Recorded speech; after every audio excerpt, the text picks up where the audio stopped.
Hello guys, today I'm here for my first ever React video.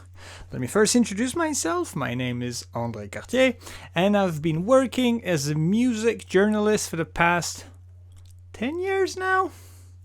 I've worked mainly in rock and metal music, so that's why it's going to be pretty interesting for me to try to do this. As you've seen from the title, it's absolutely not rock and metal, so I'm trying to give you guys a different opinion and perspective and how people coming from a different genre can dislike, or see and understand music differently. To start off, we're gonna go with Aespa's newest release, Girls, that just released today, and the music video. So let's get started. I'm gonna do it. So the way I think I'm gonna do this is I'm gonna first just look at it. Maybe I'll just react and stuff, but that's probably just gonna be it. And then I will watch it again, stopping and talking a bit about it. So let's get started.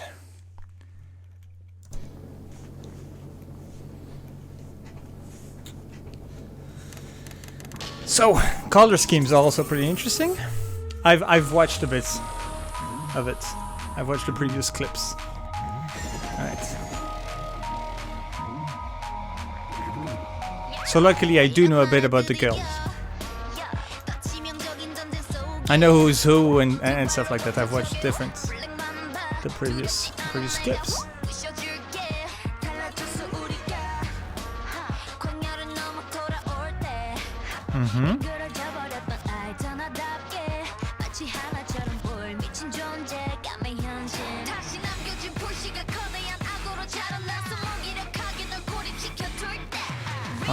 Giselle's getting rap. Oh, Winter's rapping too.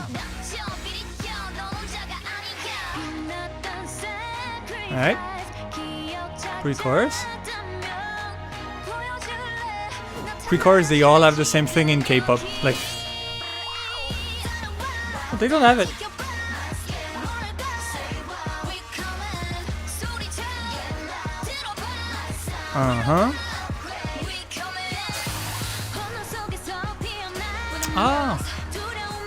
I thought it would continue with that part of the chorus, that he would like repeat it twice. They're going to something a bit softer. Oh, alright. We have it come and get back it for the last line. Because that part was very catchy. They're so good at that.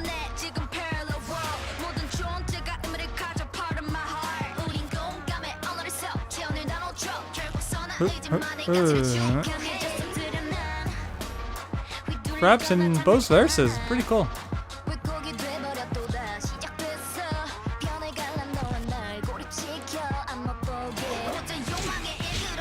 Third rap.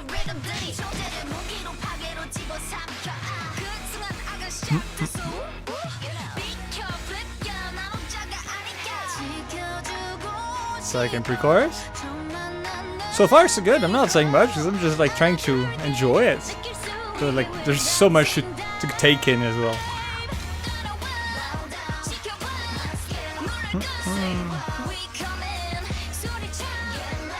Dance is pretty cool, and the way they shoot it is super like captivating.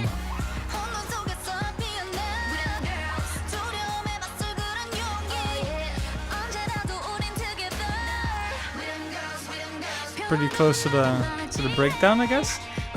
Yeah, can feel it. Usually after the second chorus, kind of goes down a bit, or goes straight to the breakdown. But this song feels a bit longer, right? See, it's building a bit with how like the voice is going up. Should be now.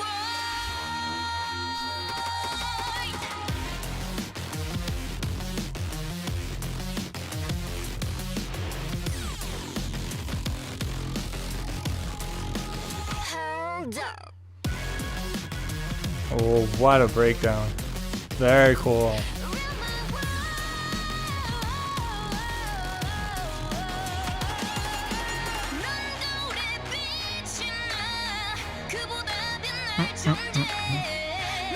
Staying pretty high with the voice to lead to the last chorus.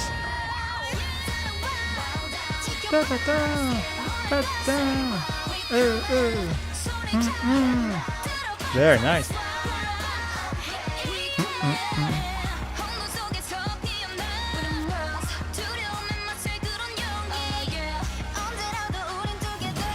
Oh, winter slicing that bit, the big rock diamond thing.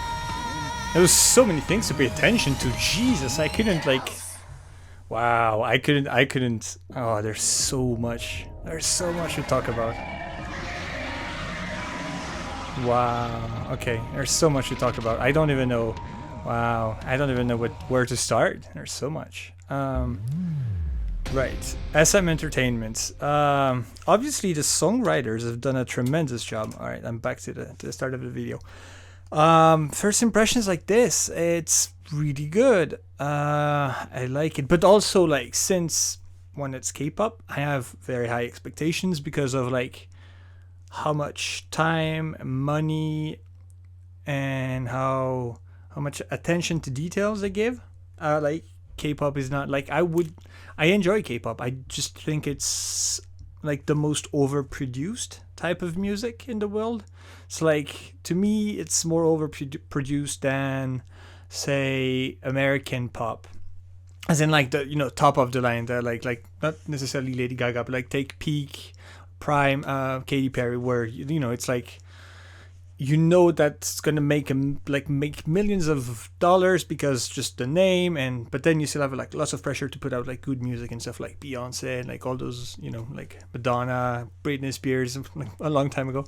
All of those, like it has to be like you're expecting something. And Aespa, what I really also enjoy about Aespa, and that's not coming from this video, but it's like it's not just a group that sings. They actually have a story, with the Black Mamba and stuff, and that's where you have the reference in the video to the Next Level and Savage, obviously. So that's also very interesting. They're not just singing for the sake of like singing and performing and just being another K-pop group like that. They also try to bring something different to the table, and in that case it's, hey, we have also an history, like a story that you can follow, and it's super interesting. Like it's so 2022 and like futuristic that they use like augmented reality for that. They have their whole like universe with Kwangya and stuff, and augmented reality as in their last album.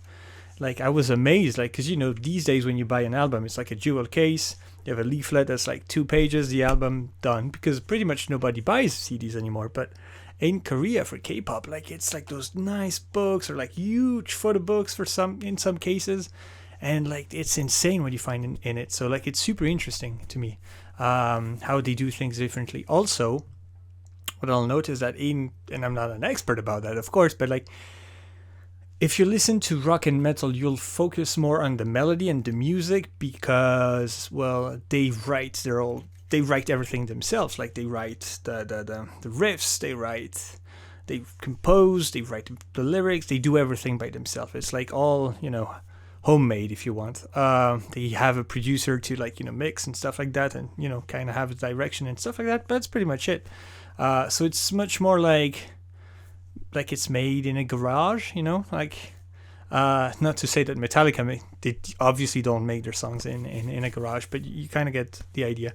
Well, exactly, like in K-pop, it's like you'll have people dedicated to everything. Like those girls, like in some bands, I'm convinced that if they want to go to the toilet, they might have to ask somebody, like for their diet, if they just want to go out and have a Coke and a burger, not sure if it's okay for all of them. So that's what I mean with overproduced. It's not necessarily a bad thing, it's just they also see it more as a product. Like Aespa is a product with like 4 girls, and you want your 4 girls to be very good at what they do, perform well, do well, so you promote the hell out of them so that they can go big and bring you back more money. Because also in Korea and like in K-pop, like they are less involved in the whole like recording process and like making and composing the songs in most of the cases, like not all the time, of course you have exceptions in people like doing it themselves, but still, like for SM, they have like amazing like composers and songwriters and lyricists like from all over the world that are like trying to help and pitch in. So let's go back to that song and to the start of it, and let's try to analyze it a bit more. But yeah, I liked it. So it starts with winter, like you have that green, black, like I really liked how you could see like the black on the bottom of the the black on top of the elevator, and you add the green on the bottom, like, you know, like the colors of the Mamba and stuff. You see, like, Black Mamba Tower, right? Very nice.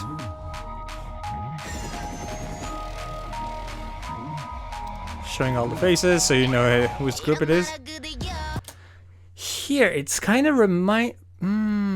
like that kind of like getting off the hallway in the red color. Somehow, like, I'm getting Kill Bill. I'm getting Kill Bill in like cyberpunk vibes, but like the cyberpunk vibes are like pretty much coming from like the whole aesthetics of the group, like, you know, especially with like Savage and stuff like that, and also like their aesthetics is also very rock. I think it was Giselle who mentioned it on a TV show like This Week in America or something like that, that she really enjoys rock music. And like, I think it was for Savage, half of the like the shirts they had like heavy metal band, like they had Pantera t-shirts, like, and maybe they don't know Pantera and what kind of music Pantera does, and if you don't, like, please look it up. But like, Pantera are not doing K-pop at all. I mean, they don't do shows anymore because their guitar player died. The impact there, but like, wow, like it's a very like specific metal group. Also, what you'll notice in K-pop, it's the same type. It's the same like song structure all the time. You know, it's like always. Sometimes you have an intro, and you have, but it's also the case like 90% of the cases in music in the world. So you have your intro, verse, pre-chorus, chorus, sometimes a post-chorus leading to the verse, second verse, pre-chorus, chorus, and then you'll have either a breakdown or whatever, and then final chorus, usually doubled. So it also happens in rock and metal where that breakdown used to be the solo, you know, and it's like it used to be a huge part of like the rock and metal genre and scene to have like those crazy guitar players like Slash or, you know, name whoever you want. They will have their huge like solo part, but these days we're having less and less of those and more like breakdown where they're just like chug and like play like heavy something like very catchy and groovy, but it's not a solo anymore. And here it's exactly the same as well, where it's something that's just like the beat is very big. But we'll get back to it. Mentioning Kwangya again because, you know, they have their whole story.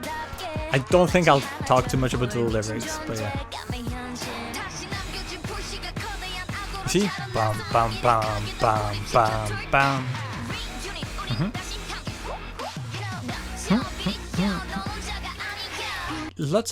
In a lot of like songs in K-pop, like the raps are like the same. Da da da da da da da da. I mean, not necessarily that vibe, but like it's kind of like, you know, note by note, and you have like some kind of mute and silence in there, like it's like I'm trying to say this, but I'm gonna try and say it like that. Like, obviously, like Eminem did it, like everybody did it, and like then, you know, you just need the one transcender to start it, and then everybody will do it, especially in K-pop where they all not copy each other but get inspired by each other, and like it's still some kind of like cohesive. That's why you call it K-pop, like even though they're not all doing pop, like Dreamcatcher, Aespa, and Mamamoo are like all K-pop groups, but they have not much in common in terms of their actual styles and genre. So yeah, that's why I think like K-pop is kind of reductive, a bit like you would say rock and put absolutely everything in it. You know, there's more to it. But yeah, for the raps with Aespa, like you usually have here, like Winter did a bit, slowing up, building the chorus. So what I wanted to say before is like when it gets close to the chorus, it usually does like the you know, it fastens a bit and then boom, you know exactly when it's going to come and it's going to drop and boom. And they didn't have it here, so let's listen to that chorus.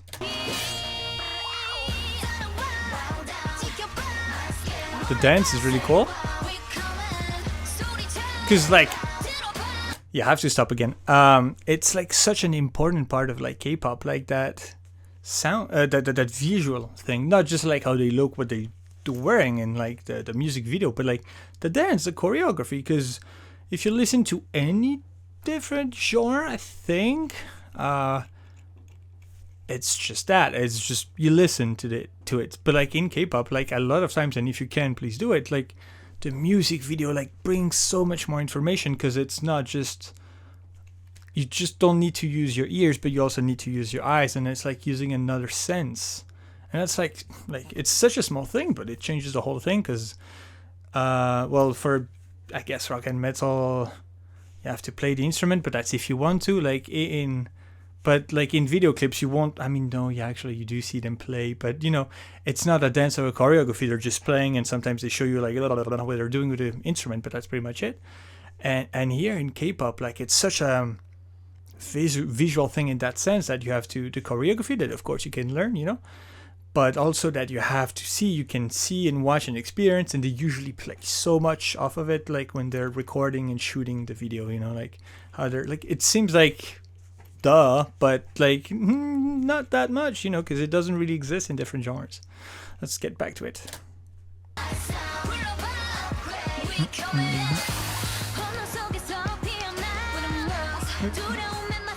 Do like the chorus, and also since it's coming from SM, like the budget they have for this is crazy, obviously, you know. Next level. I really like the beat behind it. My only complaint, and I'll stop here before Ning Ning really starts, is that Karina and Giselle are rapping, usually for Aespa. Even though like Winter just did the part and stuff, but they both have like fairly high pitched voices, and it's great, but and they're both great, so because they're both kind of high pitched, they can like play off each other, but sometimes because of it, you kind of lose. If you're not looking at the video, like who's singing, you don't know who's singing at the actual moment. I think it might actually be cool, at least at some point, if one of them, you know, like really uses a lower register, like with her voice. Like, obviously, like Moonbyul from Mamamoo and Dami from Dreamcatcher come to mind, because, you know, they obviously have that very deep voice. Wookie also from, like, Idol, but, you know, like something that just is different and like stands out more, especially if you have two rappers like here, so that, you know, they just don't conflict. Not that it's a conflict, it's not a problem, like the song is still great, but you know, just to bring like more diversity. Alright, Ning Ning. I haven't, like, that's on that song I don't really hear like Ning Ning having all those crazy runs with her, like her voice. I think like there's a lot of Winter actually. She's allowed 2 small raps. Here, Karina a bit. Oh, 3 small raps actually. Very small, but still. The chorus, building it. Navis. Going to the top floor. Here. I love how they're recording it. Like when they're zooming on. How is she doing it? Like this, when they're doing on zooming on Winter or Ning Ning, and then, you know, whatever. There is some kind of effect that's being used with that camera, and it's super interesting because it kind of feels like they're zooming in and out. Like, I'm not great at cinematography and like, you know, like the actual process of like recording it, but still, it feels like there's something happening with that camera that makes it feel like a bit trippy. Like you're kind of whoa, and that's also what the lyrics are saying just right now. Like you will get surprised a while, and like. I guess also like the choreography for the chorus being something like easier to do. It's kind of similar to not necessarily Next Level, the second chorus in Savage, when, you know, it's just a focus on all their faces and they're just doing something like, you know, like they're just moving their head. Feels something a bit more like that, something like smaller movement. Yeah, it feels like the camera is kind of shaking a bit. Super interesting.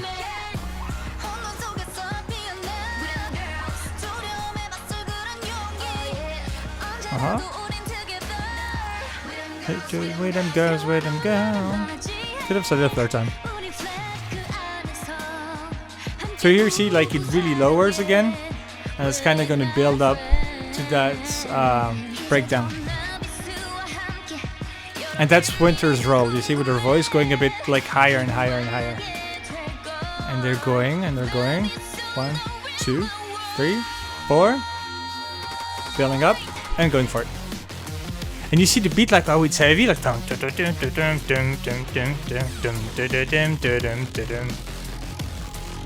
similar to rock and metal, honestly. Hold up. And going for it again, you know.